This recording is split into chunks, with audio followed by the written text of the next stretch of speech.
퀴어의 정의의 유효성. 이런 관점에서 퀴어는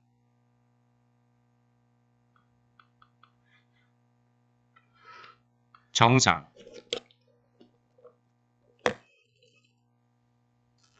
밖에 있는 것으로 이해되고 유동적이고 고정,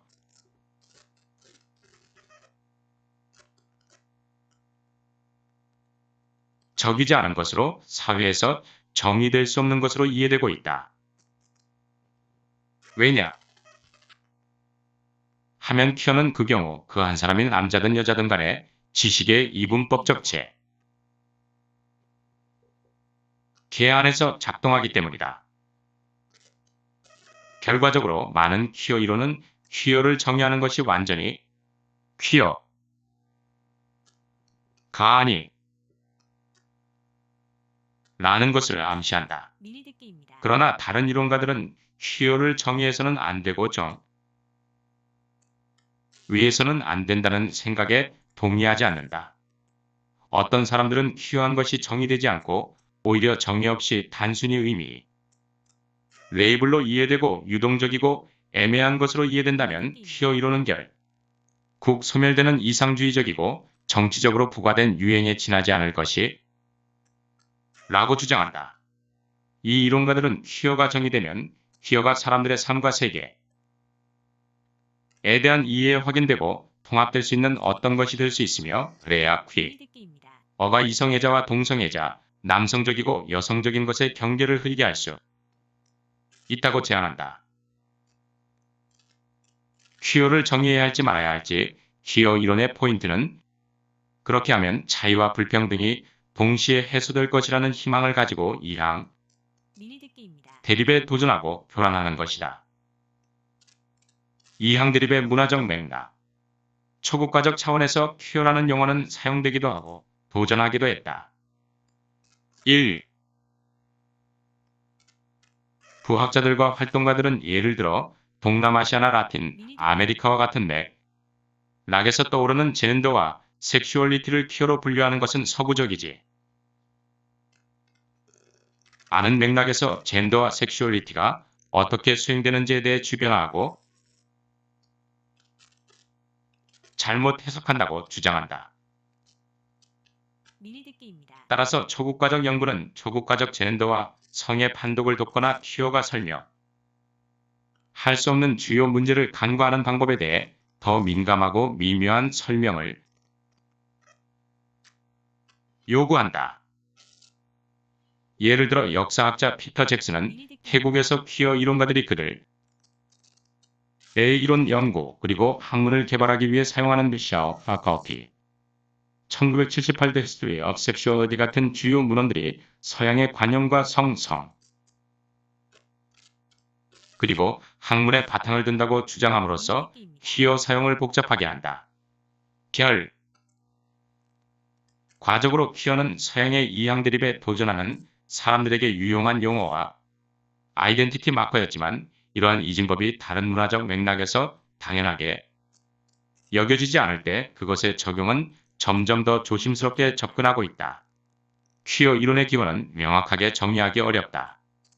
왜냐하면 그것은 페미니즘 후기 사회주의 이론 유색인종의 급진적인 움직임, 헤이와 레즈, 비언운동, 에이즈운동, 사도마저이즘과 같은 많은 성적 하위문화적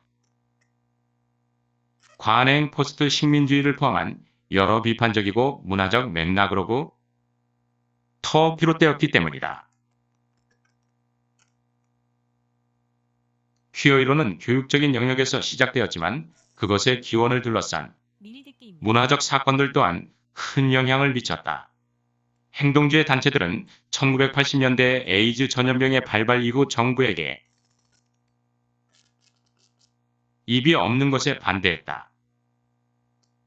ACTUP와 퀴어네이션과 같은 동성애자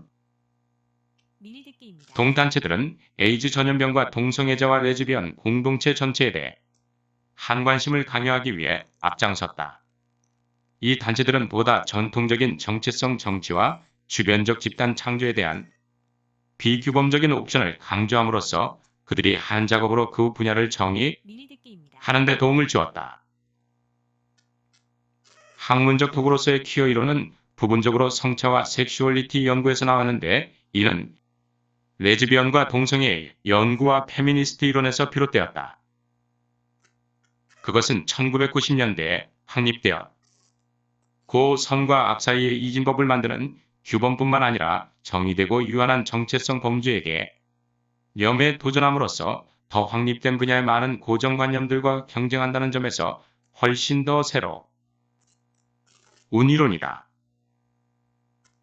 퀴어 이론가들의 주장은 사람들이 적합할 수도 있고 그렇지 않을 수도 있는 정해진 정상은 없다는 것으로 이것이 불평등뿐만 아니라 차이를 파괴할 것이라는 희망으로 퀴어 이론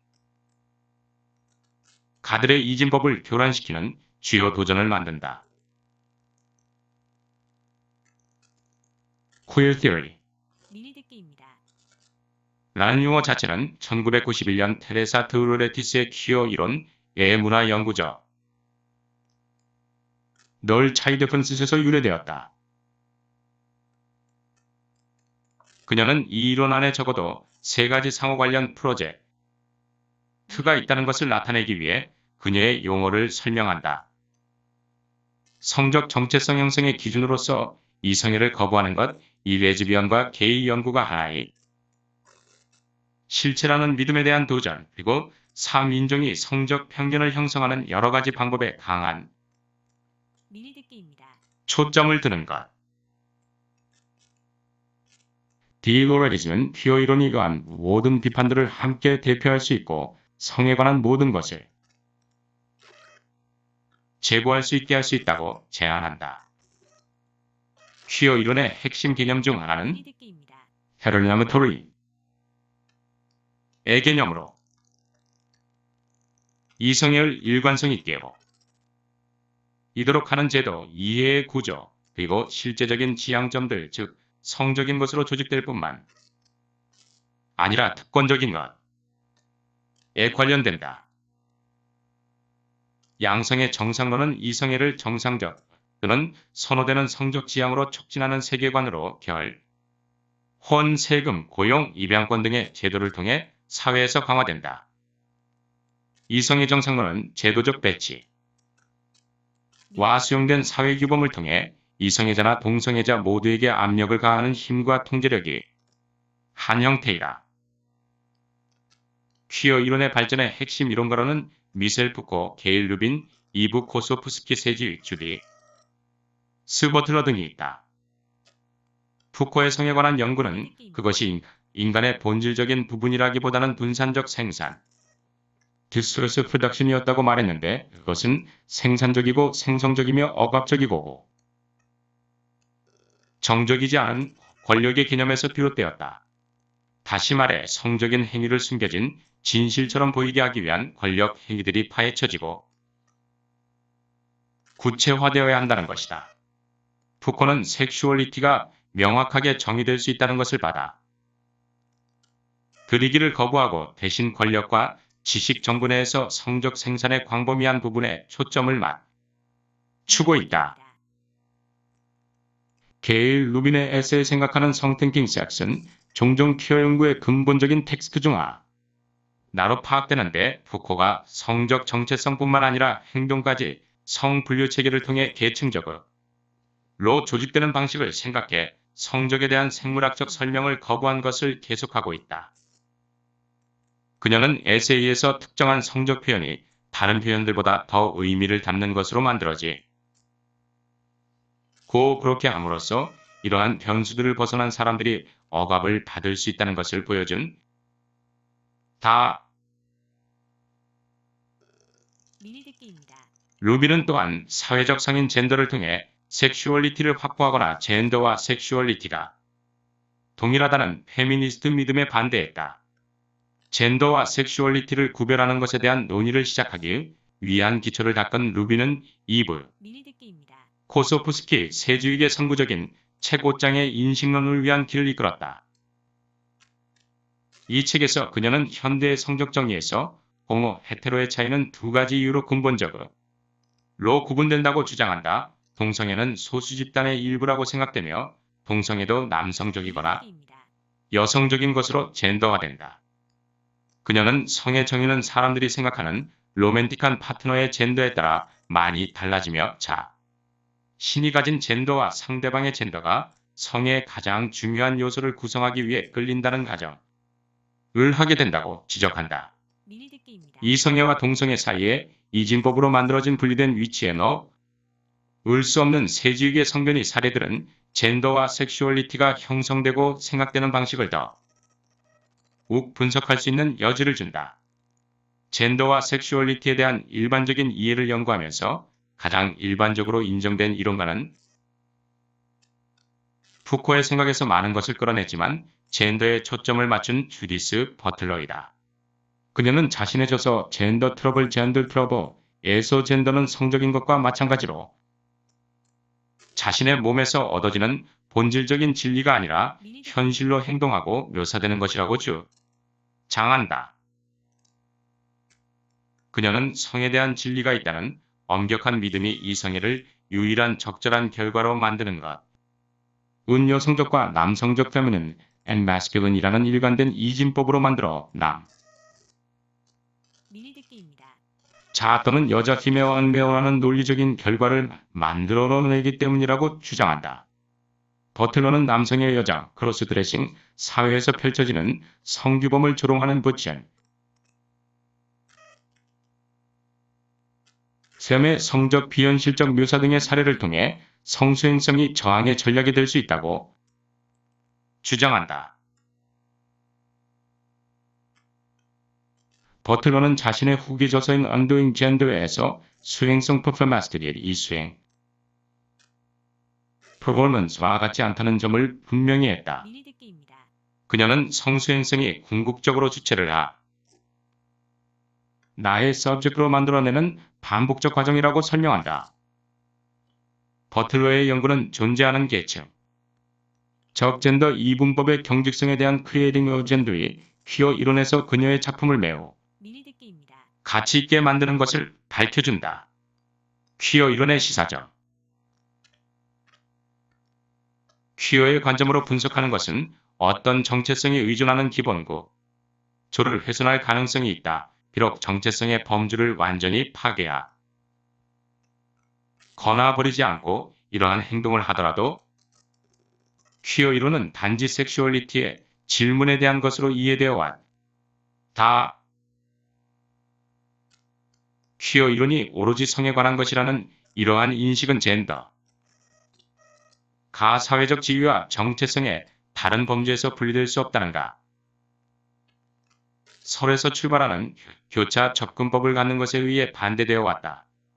이것은 퀴어 이론이 학문 간 융합이 되도록 하고 따라서 성적인 것이 어떻게 형성되고 다른 요소들에 의해 형성되는지에 대한 새로운 사고방식을 만들어낸다. 미리듣기입니다. Interdisciplinary and thus create new ways of thinking in how sexuality shapes and shaped by other factors.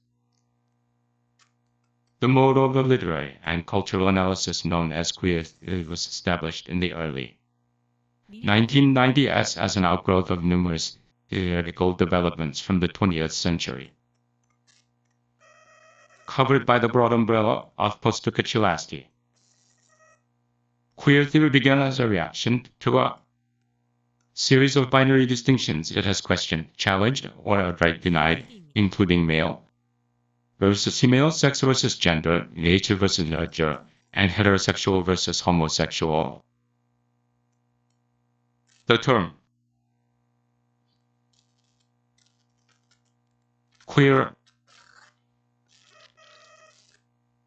as a word of indeterminate meaning and with negative connotations reinforces the challenges it brings to the texts under investigation.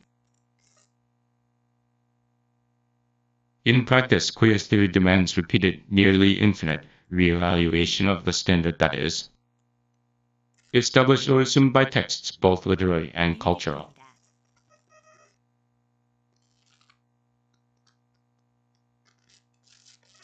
Queer theory is complex, playful, and elusive, making it difficult both to comprehend and to apply, causing some concern about its 믿을게입니다. viability. Because forcing confrontation to expose power relationships is part of its mission. And because it proceeds by testing arguments rather than pursuing them, queer theory has proven largely indifferent to such accusations. 믿을게입니다. 퀴어 이론으로 알려진 문화적 분석 방식은 1990년대 초의 포스트 구조주의의 넓은 우산으로 덮인 20세기부터 수많은 이론적 발전의 결과로서 확립되었다.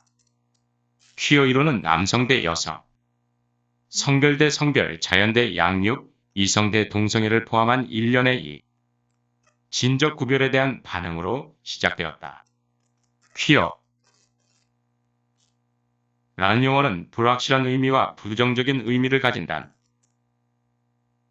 어로서 조사 중인 텍스트에 가져오는 도전을 강화한다. 실제로 퀴어 이론은 문학과 문화 둘 다에 의해 확립되거나 가정된 표준에 대한 반복적이고 거의 무한에 가까운 재평가를 요구한다.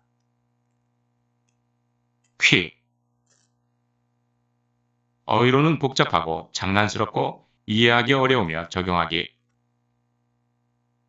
어려워 그것의 실행 가능성에 대한 약간의 우려를 야기한다.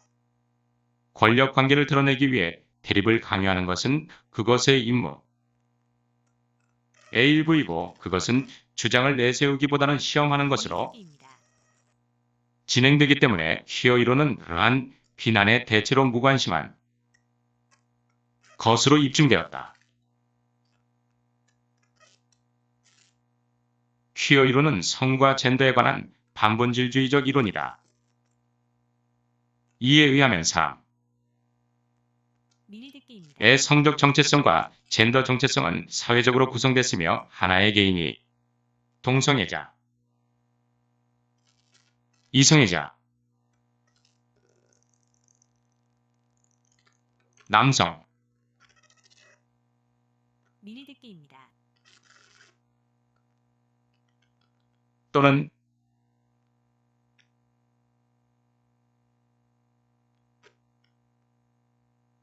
여성,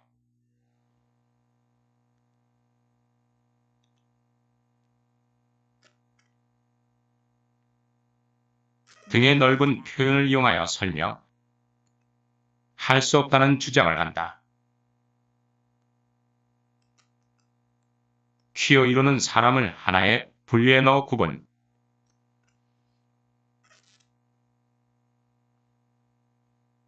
믿을게입니다. 하는 관례를 문제시한다. 특히 퀴어 이론은 특정 관습이나 삶의 방식에 기반하여 사회적으로 정의 된 분류를 일방적으로 적용하는 실천을 문제시한다.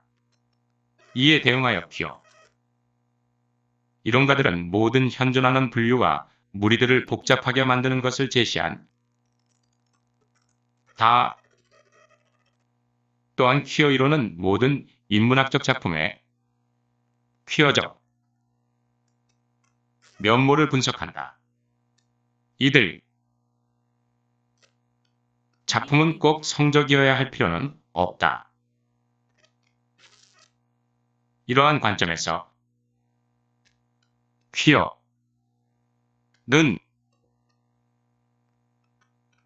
이상한 또는 믿을게입니다. 다른 이라는 의미를 띠게 되는데 해당 작품이 자신의 분류 또는 장르의 일반적 규범에 맞지 않으면서도 동시에 그 장르 또는 분류의 일부로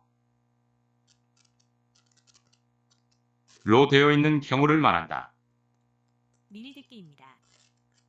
퀴어는 원래 이상한 기묘한이란 뜻으로 이성애자들이 동성애자들을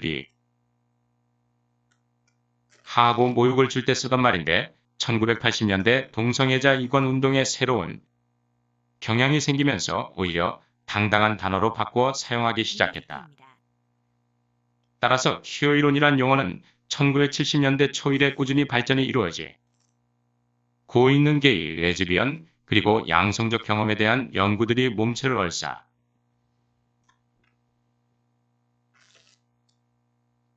안기 위해 유용하게 채택될 수 있는 용어지만 다른 한편 그것은 어떤 단순 한 방법론적 혹은 분과 학문적 단위체에 의해서도 특징지어질 수가 없다. 퀴어 이론은 역사학, 문학 비평, 사회학, 철학, 예술사, 음악학, 문화연구 등에서 출현하고 있는 성의 문제를 중심적인 사안으로 그것을 통해 다른 사회적, 정치적, 문화적 현상들을 이해할 수 있는 핵심 범주로 설정하려 하는 일련의 작업들을 가리킨다. 그러므로 퀴어 이론은 성 정체성이 당대 및 과거의 사회들 속에서 구성되어 온 과정들을 탐구하는 것으로 볼 수 있다. 1980년대 이전의 동성애자 운동이 단지 사랑하는 사람의 성이 다를 뿐동 성애자는 이성애자와 다르지 않다. 라며 동일성을 강조하고 선천적으로 타고난 정체성이니 차별하지 말라는 주장을 하는 것이었다면 새로운 퀴어 이론은 오히려 차이에 더 중점을 둔다. 그리고 퀴어 이론은 이러한 성차별과 억압 등을 만들어내는 기저의 이성의 중심주의가 있음을 지적한다. 이들은 동성애를 자연적 조건이자 사회적 조건으로 보는 그 어떤 이론에도 반대한다. 이들은 자신을 투명하게 구획짓고 자신들을 정의하게 만드는 그 어떤 론적 기획과 실천적 프로그램에도 반대한다. 그들은 게이의 권리, 게이다. 우미라는 일반적 정체성에 따른 사회적 삶의 현실을 문제 삼는다. 그들은 정체성의 정치학을 강하게 회의한다. 그들은 동성애에 대한 관용과 형식적 자유의 모든 것이 갖는 한계를 고발한다. 그러므로 퀴어는 단순히 동성애자만이 아니라 모든 성적 소수자를 포함한다. 지금은 퀴어가 성을 정상화하려는 온갖 형태의 시도에 반대하는 견해를 가리키는 말로 쓰이고 있다. 그러나 모턴의 비판에서 볼 수 있듯이 퀴어 이론은 필요의 물적 조건을 과함으로써 논쟁적인 기호의 차원에서 사회 변화가 달성될 수 있을 것이 라고 잘못 생각한다. 성적 다양성을 개인 선택의 문제로 간주할 경우에 도덕적 딜레마가 제기되기 때문이다. 선택은 억압된 성적 정체성을 표현할 개인의 권리를 지지한다.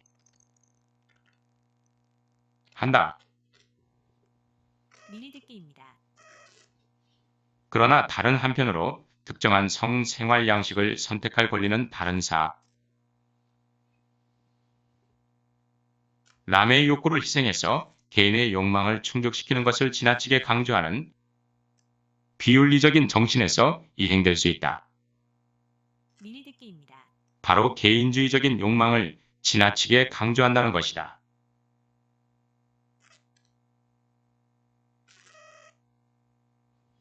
이럴 때 포스트모 돈에 대한 비판에서와 마찬가지로 퀴어 이론은 자본주의와 욕망의 체계적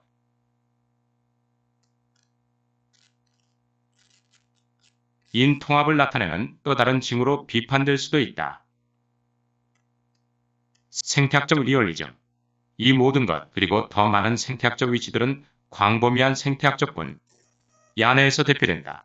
생태학자는 완벽하고 안정적인 자연에 대한 깊은 생태학적 믿음에서부터 자연이 국가라기보다는 과정으로 변화하고 다는 관점에 이르기까지 다양한 신념을 가지고 있다. 생태학적인 남용과 문제를 어떻게 해결해야 하는지에 대한 그들의 점은 근본적으로 반현대적인 해결책에서부터 현대적이고 기술적이며 공리주의적인 국가로부터 다시 자급자족적인 공동체 또는 경우에 따라서는 생물학적인 지역에 이르기까지 첨단 기술 자체의 도움을 받기까지 다양하다. 심층 생태학자들과 이전의 기술과 다른 기술들이 끼친 피해를 돌이키기 위해 기술을 사용하는 것을 반대하지 않을 환경론자들 사이에는 더 잃어버릴 사람도 없다. 그러나 일반적으로 심층 환경주의자와 생태주의자들은 현대문학과 문화학에서 매우 드문게 보는 측에 동의한다. 그들은 우리가 세상을 있는 그대로 대해야 알 수가 있다는 것에 동의한다. 인간의 활동이 자연 환경에 실질적인 피해를 준다는 것을 확실히 알지 못한다면 결국 생태학적인 우려를 가질 이유가 없을 것이다. 비록 생태주의자들은 우리가 사물을 알 수 있는 정도와 인식론적 문제에 있어서 순진하지 않은 정도에 대해 의견이 다르더라도 그들은 우리가 파괴적이고 궁극적으로 자기 파괴적인 과정에 있다는 것을 확실히 알 수 있을 만큼 충분히 알 수 있다는 것에 동의한다. 20여 년 전 체르노빌 원자력 발전소의 붕괴와 같은 환경재앙은 일어난 일에 대한 모든 보고서들이 필연적으로 건설의 흔적과 각각의 창안자들의 의지를 보여줄 것이라고 할지라도 회관설은 아니다. 과학의 착취에 힘과 공부한다고 보는 디비컬러제스, 에리크 페문탈스의 인식론적 현실주의의 결과로 과학세계와의 생태학적 관계는 과학을 억압적인 담론의 집합으로 보는 특히 푸코의 영향을 받은 후기 구조주의 비평가들의 관계와는 완전히 다르다. 우선 많은 생태학자들에게 그리고 확실히 환경론자들에게 과학은 자연세계와 관련된 진실의 원천이다. 그들은 과학 자료를 기꺼이 받아들이고 물론 이것들은 인간 중심이라기보다는 지구라고 과학계가 제안하는 해결책을 진지하게 받아들일 준비가 되어 있다. 요약. 미니듣기입니다. 생태주의는 자연세계, 야생과 가축, 풍경, 야생 그리고 그 세계와의 관계, 가오리 문화에서 대표되는 다양하고 광범위한 방법에 초점을 맞추고 있다. 처음에는 텍스트 첫 번째 자연 글쓰기 및 낭만주의 시, 나중에는 자연과 연된 모든 텍스트에 초점을 맞추었으며 점차 TV 시리즈에 라시 및 플래퍼 할리우드 영화의 서양 다큐멘터리 영화 시각예술 지어 자연이 만들어지는 방식까지 관심을 확대했다. 골프장 조성이나 도시 환경에서의 사용 목표는 이러한 자연의 표현과 사용을 지배하는 담론을 분석하고 종종 숨겨진 가정들이 어떻게 우리의 환경문, 제의 과거 어떻게 기여했고 지금 어떻게 기여하는지 보여주는 것이다. 그것은 인간이 신의 승인으로 보나 적자 생존의 상위 위치 때문에 자연을 이용할 권리가 있고 심지어 이용할 권리가 있다는 널리 퍼진 믿음으로 이러한 가정들 중 가장 해를 끼치는 것으로 본다. 현대 문학과 문화학의 많은 연구처럼 생태주의도 강한 도덕적, 정치적 관련을 가지고 있다. 그러나 그것은 구성주의보다 급진적인 형태에 대한 거부에서 대부분의 다른 접근법들과 다르다.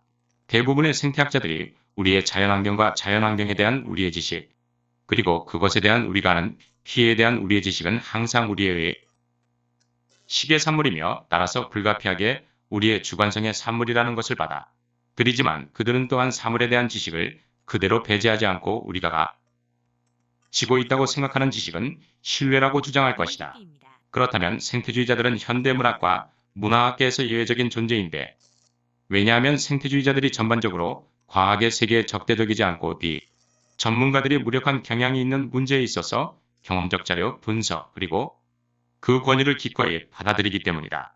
결론.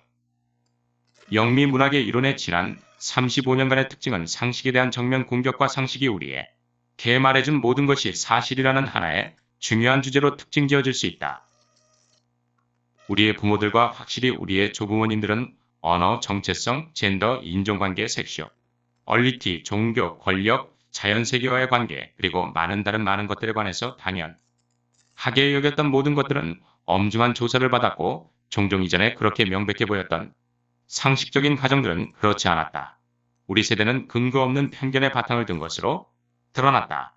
이 간단한 특성화는 또 다른 중심적 발전을 시사한다. 미니듣기입니다. 문학 이론화는 모든 가능한 향으로 발전했고 현대 철학의 일부 형태와 구별하기 어렵게 되었다. 그 발전 과정은 두 가지 결과를 낳는다. 첫 번째는 우리가 정의했던 문학은 이상하게 보일지 모르지. 만 더 이상 문학 이론에서 중심적인 위치를 차지하지 않는다는 것이다. 두 번째는 문학 이론이 영화학, 철학, 인류학, 신학, 미술사, 문화학, 기타 인문학군, 야 등 완전히 개별적 탐구 영역을 매우 성공적으로 관통했다는 점이다.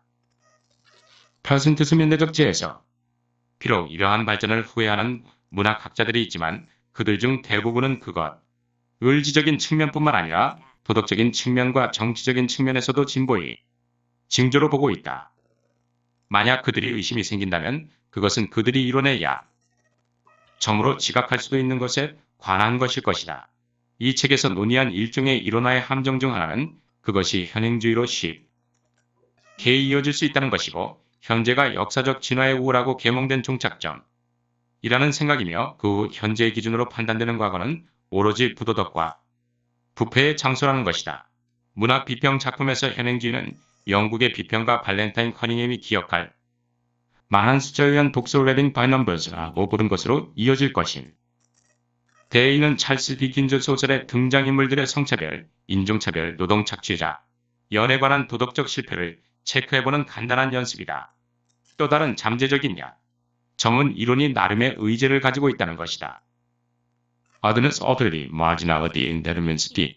그것은 주로 타자성, 대안, 주변성, 불확실성, 그리고 다시 한번 낭만주의 이론과 시로 거슬러 올라갈 수 있는 서구 문화에 대한 반복되는 관심을 되살리는 것에 관심이 있다.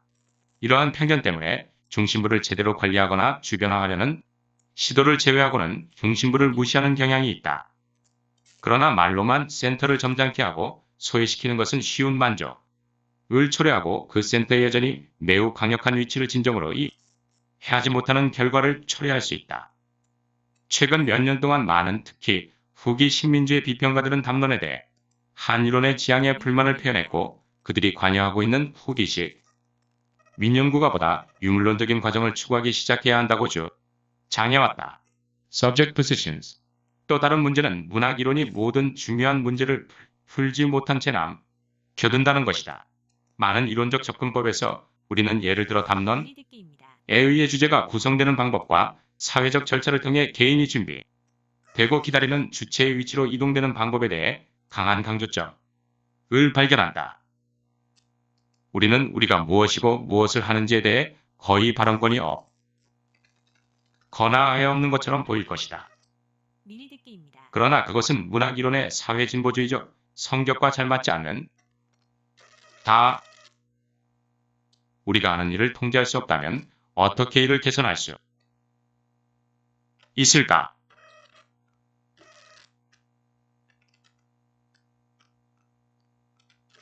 미리 듣기입니다.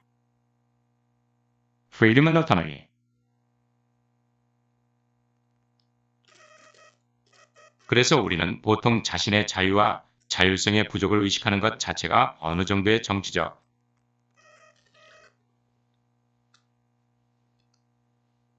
미리 듣기. 개입을 가능하게 할 비록 그 자유에 대한 정확한 여백은 명시되지 않았지만 자유로 이어진 다른 암묵적인 가정을 발견한다. 아마도 우리는 이것으로 너무 걱정을 해서는 안 될 것이다. 자유의지의 문제는 철학에서가 장가시적인 문제들 중 하나이며 2000년 이상의 철학적 논쟁에서 해결되지 않았다. 미리 듣기입니다. 훌륭하고 매우 명쾌한 논의를 위해 로버트 케인 로버트 켄의 2005년 자유의지에 대한 현대인문을 참조해보라. 2001년 이 책의 첫 번째 판이 출판된 이후 우리가 알고 있는 현실 혹은 우리가 알고 있다고 생각하는 현실이 많은 때로는 경쟁하는 담론으로 이루어진 분산적 구성 디스커스 컨술기라는 급진적인 개념은 그 힘과 설득력을 어느 정도 잃었다. 논쟁의 여지가 없을 정도로 현실적인 환경 문제 그리고 어쩌면 91 사태와 그 후유증에 대해 한 관심을 가지고 있는 생태 비평의 증가는 이것과 관련이 있다고 생각하는 것은 흥미롭다. What is real like nothing else? 대규모 죽음과 유혈 사태는 비록 그것이 우리에게 닥쳐올 때 항상 중재하고 틀을 만드는 일에 투입되기는 하지만 우리의 사무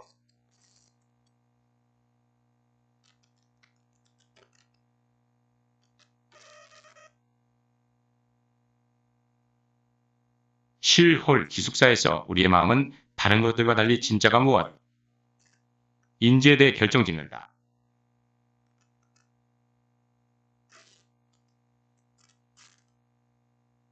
그러나 고정된 이론에 반대하는 주장 들 중 일부는 만약 우리가 그렇게 부를 수 있다면 실제 이전 90일의 구성성에 관한 것이다. 후기 식민지 연구와 같이 물론 우리가 오랫동안 서구 문화를 지배했던 현실에 관한 상식적인 가정으로 돌아갈 수 있는 방법은 없다.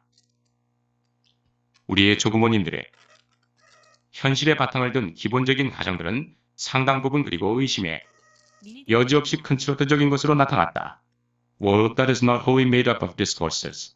만약 이론이 우리에게 무언가를 보여준다면 그것은 우리가 끊임없이 우리의 가장 깊은 신념들을 조사해야 하고 또한 그것을 다른 사람들에게 조사하도록 해야 한다는 것이다.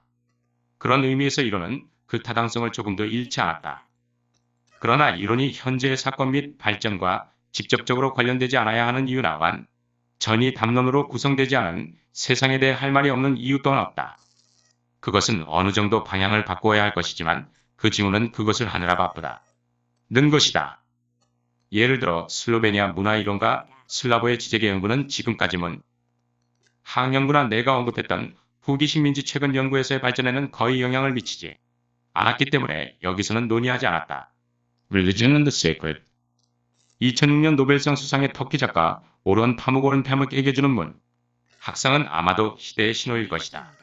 나는 또한 종교와 성스러운 것에 대한 관심이 증가할 것으로 기대한다.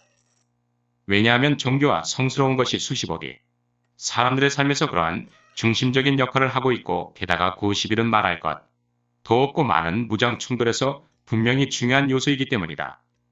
많은 근본적 인 문제들을 의문시해온 이론이 종교적 주관성과의 대립을 대부분 피했다. 는 것은 놀라운 일이다.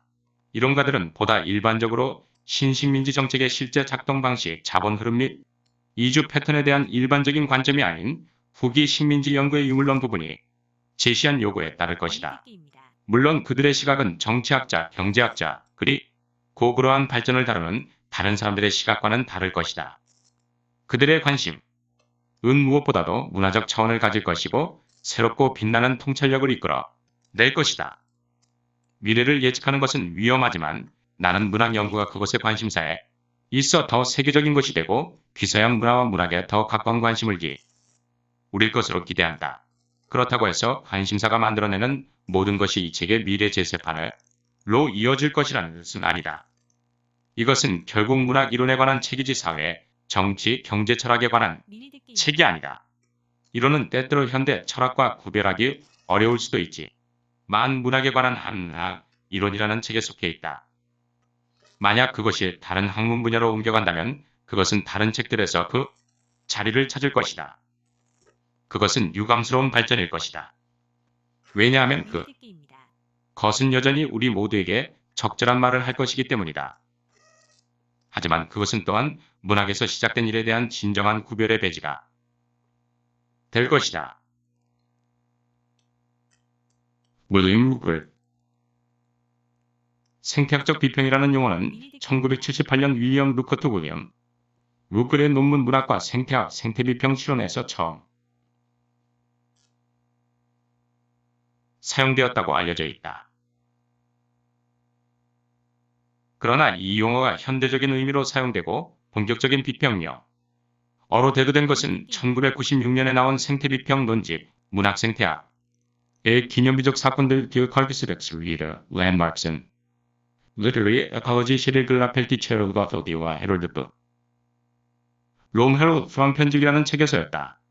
루커트는 처음으로 생태학적 개념을 문학 비평에 적용하려 했고 글라펠티와 프롬은 문학과 물리적 환경 사이의 관계를 천착해 진일보한 생태학적 비평의 길을 열었다. 환경주의 vs 생태주의 60년대 초부터 서구에서 본격적으로 논의되기 시작한 환경문학은 인간이 삶의 조건인 환경의 중요성에 대한 인식에서부터 비롯되었다. 환경주의 또는 환경문학의 특징은 그것이 궁극적으로는 환경 개선과 환경 정화에가 능성을 믿는 낙관주의적 태도를 갖고 있다는 것이다. 즉 환경주의자들은 인간이 고도로 발달한 테크놀로지를 사용해 환경을 개선하거나 다시금 예전의 깨끗한 환경을 회복할 수 있다는 낙관적인 생각을 갖고 있다는 것이다. 그런 의미에서 그들은 테크놀로지의 오용을 우려하고 그것의 제대로 된 사용을 권장하는 것이지 테크놀로지 자체를 부정하는 것은 아니다.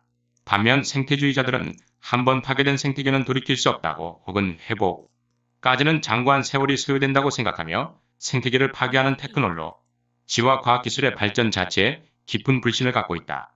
그런 의미에서 생태주의는 환경주의보다 더 비관주의적 태도를 갖고 있다고 말할 수 있다. 문학 생태학, 여성 생태학, 정치 생태학, 사회 생태학 또한 생태주의는 단순히 환경 파괴뿐만 아니라 생태계 전체의 파괴를 정한다는 점에서 환경주의보다 더 포괄적이고 외부적 환경 훼손뿐 아니라 인간의 정신 생태계의 파괴까지도 우려한다는 점에서 환경주의보다 더 심층적이고 복합적이다. 그래서 환경주의가 환경에 대한 관심 그 자체로 끝날 수도 있는데 반해 생태주의는 환경을 포함해 생태계와 관련된 모든 학문 분야들 예컨대 문학, 철학, 사학, 종교학, 언어학, 정치학, 사회학, 경제학, 인류학, 심리학, 페미, 니즘 그리고 여러 문예서조들과 긴밀한 연관을 갖게 된다. 그래서 최근에 는 거의 모든 학문의 생태학적 비전이 차용되기에 이르렀고 그 결과 이제 는 생태 이거라는 접도가 거의 모든 것에 붙게끔 되었다. 그 중에서도 문학 생태학, 여성 생태학, 정치 생태학, 사회 생태학 등은 그 대표적인 예가 된다. 녹색운동, 녹색문화 또는 녹색문학이라는 용어는 환경주의와 생태주의 모두를 포함하는 포괄적인 뜻으로 사용되지만 실제로는 생태주의에 좀 더 가까운 개념으로 통용되고 있다. 예컨대 1996년에 나온 생태비평, 문학생태학의 기념비들이라는 책은 현재 통용되고 있는 환경문학 environmental literature, 문학생태학 eco literature, 녹색문화연구, green cultural study, 생태비평 eco criticism, 생태시학 eco politics 같은 용어들 을 문학생태학이나 생태비평이라는 용어로 통일할 것을 제안하고 있다. 그것은 곧 녹색운동과 생태주의가 같은 뿌리에 근거해 있다는 사실을 시사해주고 있다. 오늘날의 녹색운동과 생태주의가 그 뿌리를 두고 있는 심층 생태학 디베카워지에게 념은 70년대 초에 노르웨이 철학자 안네스 안데스가 발전시켰는데 그는 자연이 미리 듣기 난 인간을 위해 존재하는 것이 아니기 때문에 자연 역시 나름대로 훼손당하지 않을 권리를 갖고 있다. 고 설파했다. 안네스는 또한 과학기술에 의존해 환경을 개선할 수 있다는 환경주의의 반대 인간만이 아니라 생태계를 이루는 모든 요소가 다 동등하게 살아갈 권리가 있다고 말했다. 네스의 이와 같은 이론은 80년대 말에 오면 로드 igne시 로드그냐스 같은 생태학자에 의해 길보하게 되는데 그는 자연의 권리를 인정해야 할 뿐만 아니라 더 나아가 인간이 향유하고 있는 권리까지도 자연에게 부여해야만 한다. 고 주장했다. 즉 녹색운동과 생태주의는 삼라만상이 인간을 위해 존재한다고 보았던 더니즘적 인간중심주의에 강력한 제동을 걸고 인간도 자연의 일부일 뿐이 라는 포스트모던적 시각을 차용하게 된 것이다. 한편 사회과학자들은 다소 다른 견해를 보였는데 예컨대 사회생태학을 창시한 머리 북친무의 북근이라는 학자는 인간의 자연지배보다 는 인간의 인간지배가 생태계의 파괴를 초래했다고 보았다. 그와 같은 셈. 각은 서구 근대사를 장식한 제국주의나 식민주의 또는 파시즘이나 나치즘에 대한 비판으로 확대된다는 점에서 그레고리 베이츠 그레고리 가르슨 의 마음의 생태학 스탑스톤 에카워지어 더 마인드 이론이나 미국 작가 토머스 핀슨의 정신생태학 이론과도 상통하고 있다. 또 페미니스트들은 최근 여성에 대한 남성의 착취나 지배를 연이나 대지에 대한 인간의 억압과 파괴로 보는 생태페미니즘을 주창했다. 생태페미니즘 이코페미니즘, 은독일 녹색당의 창, 시자 페트라 켈리의 주장처럼 여성과 대지를 동일시하고 여성에 대한 능력을 곧 대지에 대한 능력으로 파악한다. 그러므로 이들은 남성 생태계 파괴자들이 상처 입힌 여성과 자연을 하루빨리 치유하고 파괴된 생태계를 회복시켜야만 한다고 말한다. 여성 생태계와 자연 생태계의 파괴는 곧 필연적인 인류 절멸을 초래할 것이기 때문이다. 한국에서도 녹색평론이라는 문예지를 중심으로 생태비평이 진행되고 있으며 최근에는 문학과 환경학회가 결성되어 문학과 환경이라는 반영간지가 나왔으며 페미니즘 학회에서도 에코 페미니즘에 대한 연구를 활발히 진행하고 있다. 시인 김지아 역시 동양사상과 생태주의를 접목시킨 이론을 펴고 있다. 유기체와 환경의 관계를 연구하는 생태학의 이론. 교육학에서는 인간 행동의 학습과 변화를 생태학적 이론을 적용하여 연구하는 이론을 뜻한다. 대표적인 예로 바크와 바크는 인간의 미리 듣기입니다. 동이 생활 환경에서 주어진 행동 무대에 의해 결정된다고 했다. 행동 무대는 제각기 독특하고 지속적인 특성을 지니고 있으며 사람으로 하여금 그것에 맞춰서 행동하도록 강요하기 때문에 행동은 그 무대에 따라서 달라진다.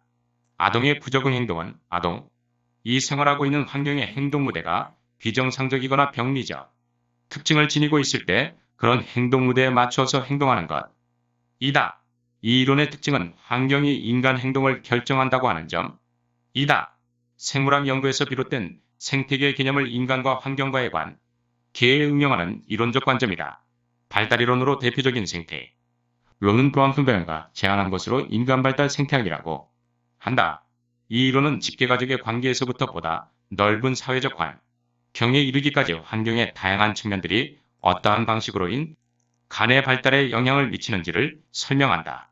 또한 환경의 개념을 기존의 심리학에서 사용되는 개념보다 더 광범위하고 분화된 개념으로 설명한다.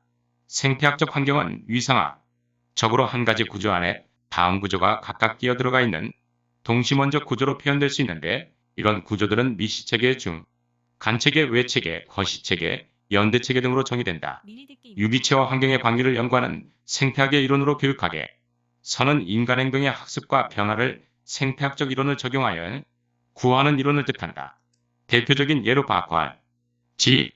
버크는 인간 행동이 생활 환경에서 주어진 행동 무대에 의해 결정된다고 했다. 행동 무대는 제각기 독특하고 지속적인 특성을 지니고 있으며 사람으로 하여금 그것에 맞춰서 행동하도록 강요하기 때문에 행동은 그 무대에 따라서 달라진다. 아동의 부적응 행동은 아동이 생활하고 있는 환경의 행동 무대가 비정상적이거나 병리적 특징을 지니고 있을 때 그러한 행동 무대에 맞춰서 행동하는 것이다. 이 이론의 특징은 환경이 인간 행동을 결정한다고 하는 점이다. 대기오염, 멸종위기의 동식물, 방사능 등의 환경주의적인 주장은 현대적 치와 문화에 결정적인 영향을 미친다.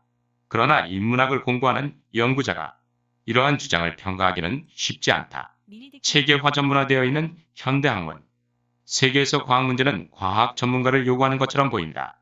그러나 환경주의적인 주장에서 과학적 내용을 조직하는 수사학적 전략과 특정 이미죠.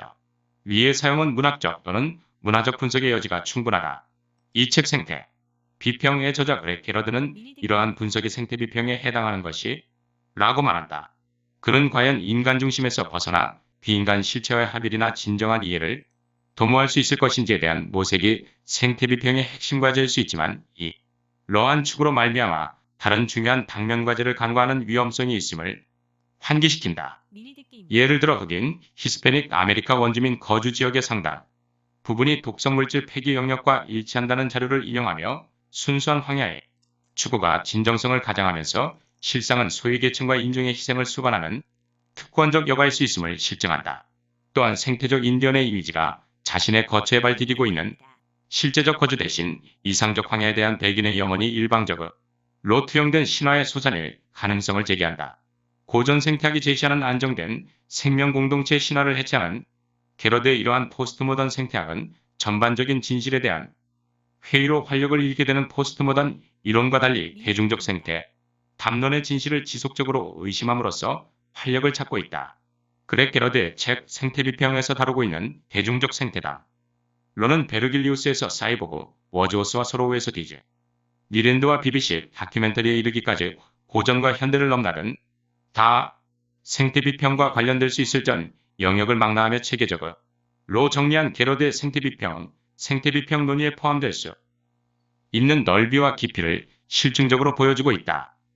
산업사회의 발전 이데올로기와 인간 중심주의는 날고 작은 것을 경시하는 풍조를 만들었고 자연을 발전도구로 삼아 생태계를 미리 듣기입니다. 훼손해왔다. 그 결과 인류는 겉으로는 편리하고 안락한 생활을 누리게 되었으나 그 대가로 생태계 파괴를 불러왔고, 이는 결국 인류의 생존을 위협하고 있다. 우리의 주변을 보존하고 평화로운 인류 공생을 도모해야 하는 지금 생태문학 대한 사회를 위한 꿈은 생태문학을 하나의 대 안으로 제시한다. 듣기입니다. 생태문학은 문학 고유의 감수성으로 아름답고 따뜻한 생태 사회를 보여줘 인류에게 그것을 동경하고 꿈꾸게 하는 새로운 대안 프로그램이다. 죽임의 문화가 창궐하고 자연, 생태계의 파괴로 인간의 삶이 훼손되는 시대를 극복할 수 있는 새로운 대안 프로그램이 될 생태문학은 미리 문학적 상상력과 생태학, 적 인식으로 죽어가는 것을 살리는 인류 생존을 위한 또 하나의 희망이 될 것이다. 문학이 과연 모두가 함께 잘 사는 생태사회를 이루는데 얼마나 기여를 할 것인가? 생태문학 대한 사회를 위한 꿈은 다음과 같이 말한다. 과학적 연구를 통해 생태계의 위기를 진단하고 위는 것도 중요하지만 한 줄의 시, 한 편의 소설이 우리 가슴에 꽂힐 때 무엇보다 큰 반향을 일으킬 수 있다. 지금까지 생태적 시도는 꾸준히 진행되어 왔다. 그리고 이러한 시도는 녹색문학, 생명문학, 환경문학, 생태문학 등 환경, 생태와 관련되어 다양하게 표현되고 있다. 이것은 환경문제나 생태, 학에서 강조하고 중요하게 생각하는 부분이 여러 갈래로 나뉘기 때문이다. 생태문학은 단순히 환경문제, 환경파괴만을 고발하는 것이 아니라 물질문명, 산업사회, 가부장제, 인간 욕망에 대해 한 비판까지 이르는 현대 사회의 병폐를 생태학적 인식으로 봐라. 보면 녹색 가치의 아름다움에 대한 민감한 감성을 일깨워준다.